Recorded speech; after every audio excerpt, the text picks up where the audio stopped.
ఓం శివాయ నమః ఓం శివలింగాయ నమః ఓం శివాయ నమః ఓం శివలింగాయ నమః. అందరికీ నమస్తే. ఈ వీడియోలో మనం తూర్పుగోదావరి జిల్లాలోని పిఠాపురంలో ఉన్న శ్రీ దత్తాత్రేయ స్వామివారి ఆలయాన్ని సందర్శిద్దాం. ఈ టెంపుల్కి ట్రైన్, బస్ లేదా ప్రైవేట్ వెహికల్స్లో ఈజీగా చేరుకోవచ్చు.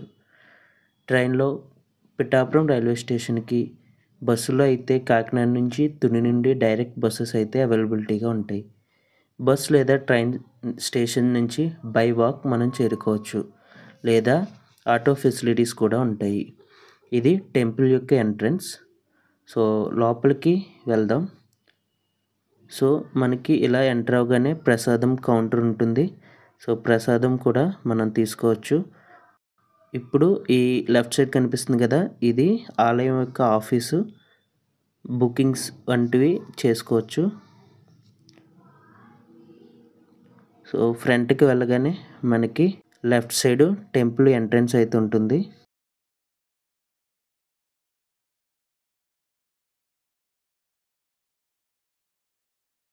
సో మనకి ఇక్కడ కనిపిస్తుంది స్వామివారి పాదుకలు. ఇక్కడ కొబ్బరికాయలతో అలంకరణ అయితే చేసి ఉంటుంది. సో ఇక్కడ ఇది చెట్టు కింద అయితే మనకు కనిపిస్తుంది. ఈ చెట్టును కూడా ఇక్కడ పూజిస్తారు.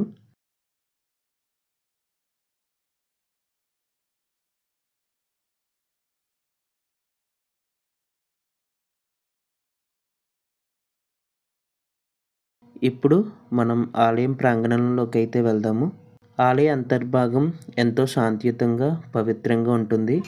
ఇక్కడ ప్రతిరోజు అభిషేకం, అర్చన మరియు పాదపూజలు నిర్వహిస్తారు.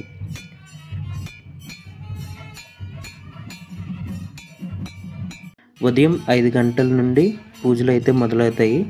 కానీ భక్తులకు మాత్రం 6 గంటల నుంచి దర్శనానికి అనుమతిస్తారు. 6 గంటల నుండి 12 గంటల వరకు దర్శనం అయితే మనం చేసుకోవచ్చు. మళ్ళీ 12 గంటల నుండి 4 గంటల వరకు దర్శనానికి అయితే అలౌ చేయరు.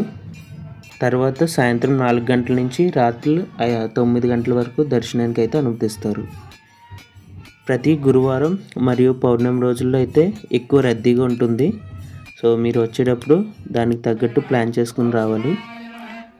అలాగే ఇక్కడ గురు పౌర్ణమి, దత్త జయంతి మరియు కార్తీక మాస సమయంలో ఎక్కువ ప్రత్యేక పూజలు చేస్తారు.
సో దూర ప్రాంతాల నుండి వచ్చిన భక్తులకు ఉచిత వసతి మరియు భోజన సదుపాయాలు అయితే కల్పిస్తారు. దానికోసం ఆలయ ప్రాంగణంలో ఉన్న ఆఫీసులో అయితే మన వివరాలని వాళ్ళకి తెలియచేయాలి. లేదు అది అవైలబిలిటీగా లేకపోతే ఆలయం పరిసర ప్రాంతాల్లో చుట్టుపక్కల చాలా రూమ్స్ అయితే మనకి రెంట్కి అవైలబిలిటీగా ఉంటాయి. ఇది పిఠాపురంలో గల దత్తాత్రేయ స్వామి ఆలయం గురించి పూర్తి వివరణ. ఇది కేవలం ఆలయం మాత్రమే కాదు, భక్తులకు ఆధ్యాత్మిక శాంతి, భక్తి, విశ్వాసాన్ని అందించే పవిత్ర స్థలం. మీరు కూడా ఒకసారి ఇక్కడికి వచ్చి స్వామి ఆశీస్సులు పొందండి. మీకు ఈ వీడియో నచ్చిందని అనుకుంటున్నాను. సో ఇంకా ఈ ఆలయం గురించి మీకు తెలిసిన విషయాన్ని కామెంట్స్ ద్వారా తెలియచేయండి. అలాగే ఇటువంటి వీడియోస్ కోసం నా ఛానల్ని సబ్స్క్రైబ్ చేసుకోండి.